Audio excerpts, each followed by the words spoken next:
segundo bloque de MB Noticias y vamos a estar hablando sobre laicidad porque en los últimos días ha vuelto sobre el tapete tras dos cuestiones que no están muy vinculadas, o sí, pero lo vamos a preguntar con Néstor da Costa, sociólogo especializado en religión, en religiones. ¿Cómo estás, bien. Néstor? ¿Andás bien? Buenos días, bien. Justamente los dos temas, uno tiene que ver por la suspensión o postergación de clases de un docente, investigador, que ha sido tildado de sionista por el gremio estudiantil allí en Humanidades, y además el proyecto de ley de feriados religiosos, de minorías religiosas, que está a estudio en el Parlamento. Sobre estos temas, que no sé si tienen algo que ver, pero cruza el tema de la religión en ambos, ¿no? Sí, cruza el tema de la laicidad.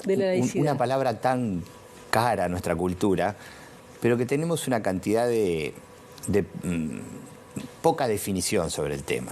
Realmente la laicidad en Uruguay viene marcada desde la separación Iglesia-Estado, una época en que la Iglesia era parte del Estado, había que separarla del Estado y el Estado hacerse cargo de una cantidad de cosas que ella manejaba, y una Iglesia que en aquella época era muy antimoderna, muy reflectiva de todas esas cosas. Entonces nos quedó esa imagen de laicidad, de sacar lo religioso de las iglesias y lo religioso, al punto de que cambiamos los nombres de los feriados, de la Semana Santa, etcétera, de pueblos, para eliminar lo religioso de la cultura uruguaya. Había un concepto de que lo religioso era algo que había que eliminar. Eso cambia con la Declaración Universal de Derechos Humanos. El artículo 18 establece lo religioso como un derecho humano básico. Por lo tanto, creo que seguimos muy ligados a aquel enfoque y nos preocupa un poco por el enfoque del ser humano, del derecho humano a expresar la religión. Si la ciudadanía uruguaya se vinculara más a trabajar cómo hago para respetar ese artículo 18 como centro en la persona y no en pugnas entre instituciones religiosas que tienen más de un siglo y que ya no tienen ni el peso ni el poder que tenían en otra época, yo creo que ahí nos debemos un debate que nos ayorne a la laicidad, que nos ponga a discutir la laicidad en el siglo XXI, no en el XIX como normalmente aparece discutida. Claro, si bien se dice que la laicidad es que el Estado no tiene religión, me parece que tampoco es fácil a veces manifestar ser parte de distintas religiones, de la que sea, mayoritarias o minoritarias. Correcto, ¿no? El Estado no tiene religión y eso es correcto, para la democracia es sustancial que el Estado no tenga religión, pero que hay una cultura hegemónica que sigue viendo lo religioso como algo oscurantista o lo que sea. Está bien que lo vean así, pero es un derecho humano universal. ¿Y qué pasa cuando se cruza, por ejemplo, con la política, como es el caso que me parece más vinculado al primero, el caso de la suspensión del curso en Humanidades, o cuando se cruza, por ejemplo, con temas de cultura o de educación? Correcto. ¿No? Yo creo que también tenemos que desbrozar el tema, es decir, una cosa es la laicidad como fenómeno universal, que sucede en muchos lugares del mundo y está estudiado internacionalmente, y otra cosa es esto que nosotros llamamos laicidad referida a lo político. Lo que llamamos laicidad referida a lo político no es laicidad. Tiene que ver con asuntos éticos, con violación ética, con querer convencer a un alumno de determinada cosa, ya sea religiosa, filosófica, política. Eso es una violación ética. Laicidad es el acuerdo que generamos las sociedades para la convivencia de todos los que pensamos y tenemos visiones de la verdad distintas. Por lo tanto, laicidad se refiere más a lo religioso y a que el Estado no tenga religión y que los ciudadanos la puedan vivir fuertemente como quieran, porque es un derecho. Y nos cuesta, por ejemplo, el debate o que se planteen, pienso en distintas cátedras o aún, hay maestras a veces que han sido, por plantear algunos temas, sancionadas. Es decir, nos cuesta aceptar visiones distintas. Nos cuesta aceptar visiones distintas. ¿Es importante aceptar visiones distintas? Claro, punto. De todo. Pensemos en otras diversidades, no solo de la diversidad religiosa, la diversidad sexual, la racial, todo lo que cuesta conquistar espacios para el reconocimiento en pie de igualdad de esas diversidades. Es enorme y atrás hay colectivos que por suerte pugnan para que eso suceda. En lo religioso no hay nadie que pugna para que eso suceda y entonces es el único espacio donde uno no ve colectivos defendiendo la diversidad religiosa. La diversidad religiosa hoy en el mundo es un fenómeno clave. Los países del mundo discuten cómo hacerse cargo de esa diversidad porque es un derecho de cada uno, minorías y mayorías, de expresarlo. Nosotros nos parece que eso no existe, que eso tiene que quedar en lo privado fuera. Es una visión bien del siglo XIX, donde la gente deja en la puerta de su trabajo, o sea, sus convicciones. Eso es una falacia. Nadie deja sus convicciones en la puerta del trabajo, sea público, estatal, privado.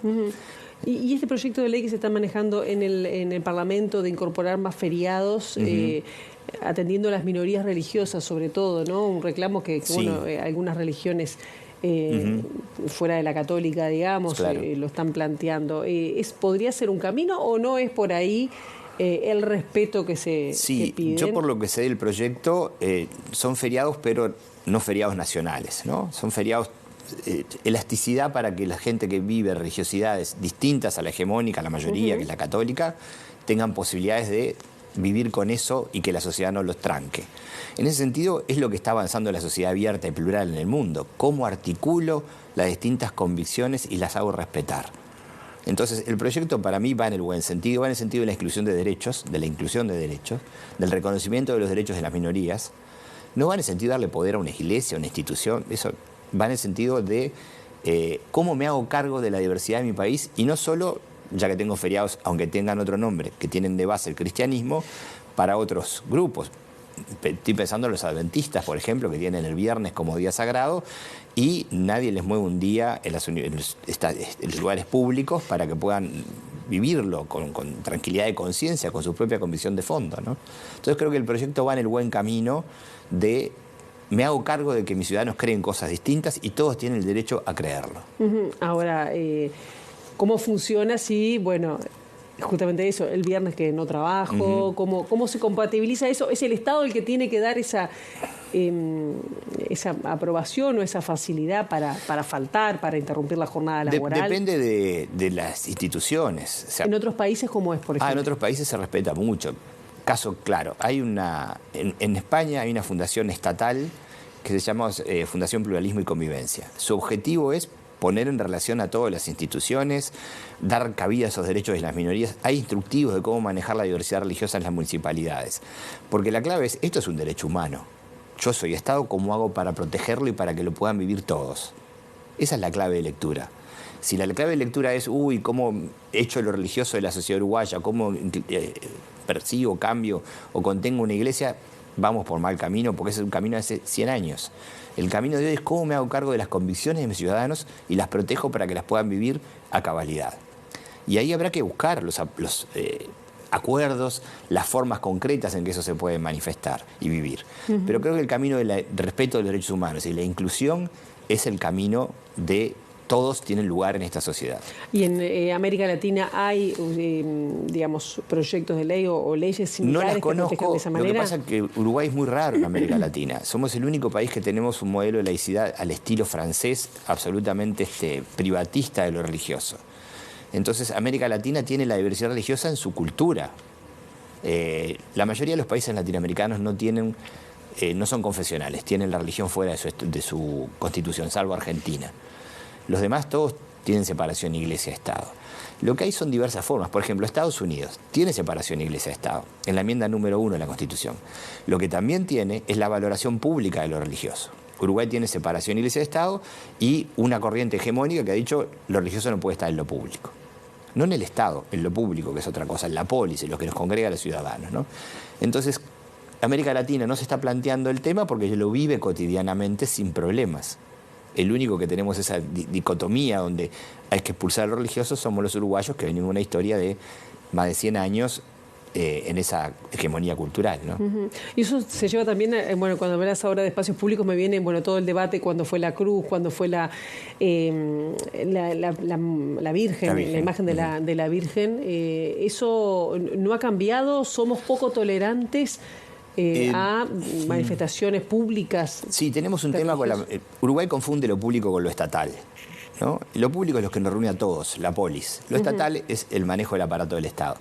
Entonces, en la polis tenemos que estar todos los ciudadanos, con nuestras convicciones políticas, filosóficas, ideológicas, religiosas.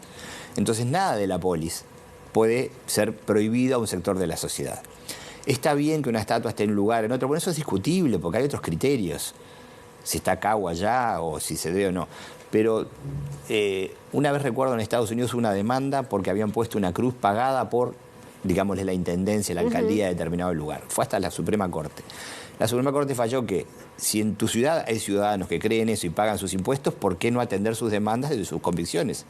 Son tus ciudadanos y tienen sus convicciones. ¿Las protejo o les digo que no?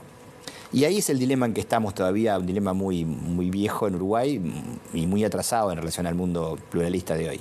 Una de las cuestiones que estaba recién mirando, ¿no? La senadora Sandra Lasso dice que el Frente Amplio va a dar, tiempo, va a dar el debate en la Cámara Alta, porque para no seguir perforando el concepto de laicidad, ¿se sigue perforando con proyectos de este tipo? La laicidad no existe. Existen acuerdos laicos distintos en los distintos países. El que debe ser laico es el Estado. La vivencia de lo religioso el Estado la debe proteger, como protege otros derechos. ¿No lo tenemos resuelto, que vuelve una y otra vez? No lo tenemos resuelto y tengo un amigo que dice en broma, cuando venga el fin del mundo ojalá que me encuentre en Uruguay, porque va a llegar 20 años más tarde como todo, ¿no?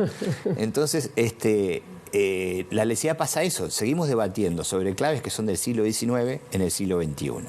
Seguimos debatiendo sobre cómo acogemos la diversidad, cómo la protegemos como Estado, cómo le damos a nuestros ciudadanos las condiciones para vivirla, sin que eso implique que el Estado se vuelva confesional, de ninguna manera. El Estado tiene que ser laico, es una exigencia básica para la convivencia democrática.